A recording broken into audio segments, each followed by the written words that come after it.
Yo, what is good? My anime people, what is good, yo? Guys, this Princess Redive Connect is ridiculously good. Not only is it ridiculously good, things that I'm relatively looking forward to in this show is pretty much hearing and seeing the overall plot, and I think it's kind of obvious who the real and true main character is. It's all the girls. All the ladies own this show 100%, and I can say that without a doubt after seeing just how much effort and how much craziness actually goes into every episode. Not only did they pretty much show us how ridiculous these shadows can be, and that these shadows aren't even really like a big part of, I don't think they're going to be the end all be all of the tricks that they can pull, you know. It did show that the shadow was supposedly something for the queen, or the evil main lady, when it comes down to when it came down to seeing what she was doing with it afterwards. She straight up had the first guy we ever seen absorbed by the shadows show up, and she pretty much absorbed him, and some clock started moving forward afterwards. So I'm pretty interested as a whole into where that is going. Like, what is this clock she's building up? And it seems almost remotely close to the same thing the other girl who, once our main guy goes into, like, gets knocked out or he's in a dream, he pretty much sees her, and she has something that remotely reminds me of a clock as well that's like on her back. So I wouldn't be surprised if that's kind of the same thing. Like, it's the one thing they have going is some weird clock ability that's going to be ridiculously broken once they reach it to a certain level. But I don't think she has something as straightforward like the other dark queen does, because these shadows, she can send a ridiculous amount out and just let them do their thing, picking up people and trading them off. Because as we saw, even the group of people we had were having a hard time against them, and then we add the the truest and coolest fighter. Excuse me, still early. But we had the coolest fight of the show, which is against the sword, Dark Princess, I guess. Seeing her battle and seeing what she can do is absolutely sick, because her dodging swords are like using her eye to kind of like manipulate material, or like she manipulates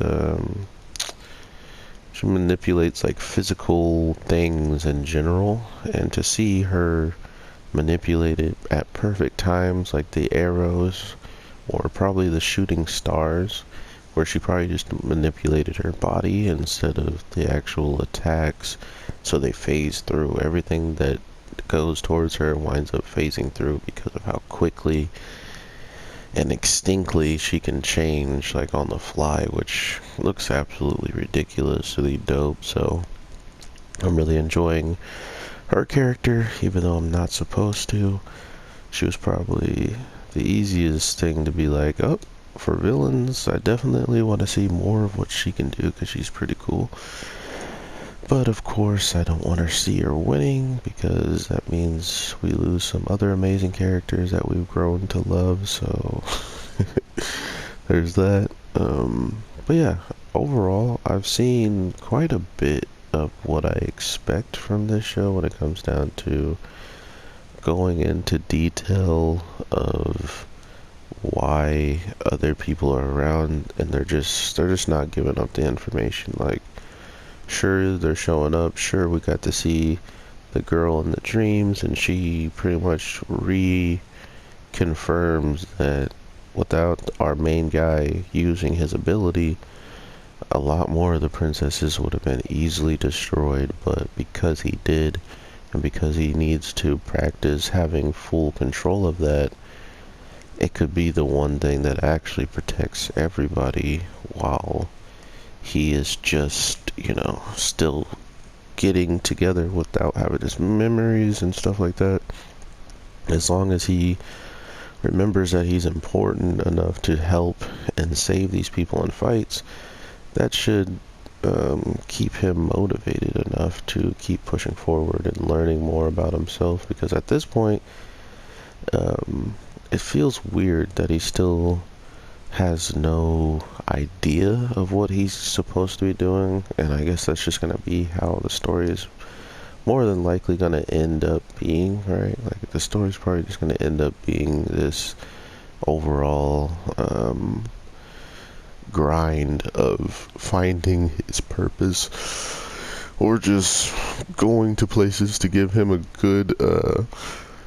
good reason to understand himself. Like, I'm not sure where they're gonna go with it, but hopefully when we do get there, it's overall like worth it at the end of the day, because as of now, it definitely feels kind of lost in translation where what the two opposing sides are gonna do. For instance, the girl who says she can't get involved in the human world yet, but she's pulling him into the dream world and giving him tips and letting him know just what he should be doing, which isn't, I guess, that much of an involvement in the real world. But overall, from what we can understand and what we can gather, is if she did come to the world, maybe she would just end up losing or wind up getting in trouble, because she doesn't have as much power that she needs to build up, kind of like these shadow things we saw the darker queen or darker goddess was doing when it came down to absorbing the shadow and moving her time forward or increasing her own time, which I think could be the showcase of where everything could start becoming really complicated, just in the grand scheme of whoever has to handle the shadows from here on out. Like, for instance, if none of our main characters are around to help with the shadows, like, how are they supposed to, take care of these things? So that's already coming up soon, I'm guessing, is people still getting hit by these shadows and not really having anyone else to protect them, like the girl who puts her forehead on her best friend to pull her out of this shadow dimension. Because as we can see it right now, everybody is probably going to end up in a situation where they're fighting off some craziness. And it was nice to see that the cat girl kind of has picked her side finally as well. She's on the fence for quite some time, so seeing her actually take a side was nice. Not only that, we're looking much more towards the future of the show when it comes down to just everybody who's putting forward these notions of either they're on the good side or they're on the bad side. And we already know who has one of the better minions or better soldiers or whatever you want to call them on the dark side. But people were very concerned over this girl that was taken in by the Shadow Realm, kind of showing them that there is some dangers out in this show in general, which is good for me anyway, because we shouldn't be able to just guess every single time what's gonna happen. But at the end of the day, it was really fun to see all of this happen. I'm definitely looking forward to seeing more. Let me know in the comments below if you guys are definitely looking forward to more of this show, and what character is your favorite. The fights in this week's episode alone prove how amazing the animation is, hands down. I don't want to hear any fights about that.